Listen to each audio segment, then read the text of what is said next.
It's all in our minds. If you think you're good enough, then you will find reason to believe you're good enough. You see, the subconscious mind works in a very strange way. It doesn't know what's real and what's false. All the subconscious mind knows is what you tell it. It's just like a computer. If you on a computer, you tap in something, it gives back exactly what you put in. Input and output. So with subconscious mind, what you've got to learn to do is tell it the things you want. So you want a big house, tell your subconscious mind you want a big house. And your subconscious mind will give you clues and ideas on how to go about it. Now, who's thought about something, you're walking down the street and you just thought, oh, that's a good idea. Where did that come from? That came from your mind, from your subconscious mind, because you must have been thinking about it. Oh, who can I save more money? Why can I have more money? And you start to spot things. Things you probably walk past on every single day, you probably don't take notice of it, but you start to spot it, because now your subconscious mind's alert. It's like a signal out there waiting to pick up frequencies of things you want. So you might want a nice car, but you don't know how to afford that, enough money to get a car you want. Then you're walking down the street, and you're thinking about it constantly, then you might think, hold on a minute, what if I apply for that job? Since, I can get more money from that. You see, this idea just has to flow in, but you've got to take that action to do that in the first place. But a lot of time, we let people do our thinking for us. We let a lot of people, friends, family members, don't get me wrong, a lot of them mean well, but they are just a product of their own imagination.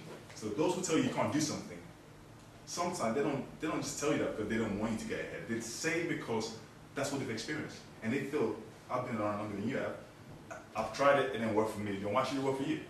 And that's the mentality. So we've got to learn to teach ourselves to think correctly. We become what we think. And that's the power behind self-belief. I've got to realize very quickly, whatever we think about creates an emotion, and that emotion, so strong, it definitely creates a reaction. And then that reaction becomes an action, and that action produces a result. Now, whether that's positive or negative, that's not the issue. It all boils down to what we're thinking in the first place. So going back to what I said before, if you think negatively about yourself, then you're bound to produce a negative result. You can't blame anybody else. You can't blame the weather, you can't blame your dad, you can't blame your brothers, it's all down to you. Someone said this a long time ago that 99% of what happens to us is not life. 1% of what happens to us is life. But 99% of what we do is what matters. Because sometimes you go, oh, well, I started with no money, I started with, I came from a bad family, nobody loved me. That's true, that does happen. But are you going to let that stop you from getting to where you want to get to? That's what we're here to talk about. Now, before I move on, I'd just like to share a quote from you from the book quickly. Let's just answer this. It's on page 59, I think it is. Right. Okay. Consult not your fears, but your hopes and your dreams. Think not of your frustrations, but about your unfulfilled potential. Concern yourself not with what you've tried and failed, but in what's still possible to do.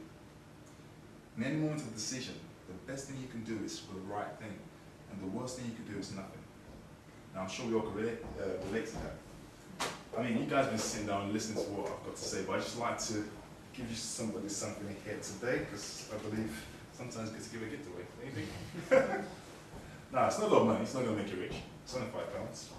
Okay, well, who would like this £5? I'll go for it. Fantastic. Fantastic.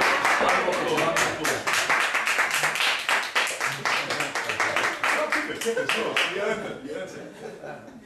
Now, you're probably wondering, what is the point of that? Do I just feel generous or you don't give money away? No, that's not the issue.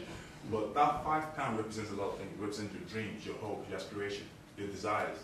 Well, everybody, like I said, has those things. But it's all about taking action, and that's exactly what you did. You got up and went for it. You didn't wait around thinking, yeah, I want it, but should I? And that's what a lot of people do. They wait around, wait for their friends. Should I do it? Does it make sense? You just got to go for it. And if you fail, you move on. That's life. Life is constantly moving. You either work with life, or you don't. It's as simple as that. Okay? Now, I don't want to drag any longer, but what I'd like to do is share a very, how do I put it? And a very important point that I wrote that I feel is a true reflection of what I've been through, what I've experienced in life, and what inspired on a day-to-day basis.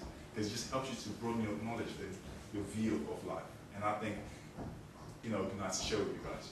Okay? It's called My Philosophy of Life. And it goes like this.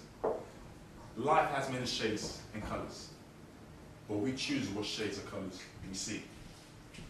Now, the shades of colors we choose, that's a direct reflection of how we're feeling inside. Now, how we feel inside will either motivate, demotivate, cremate, or create the life we want.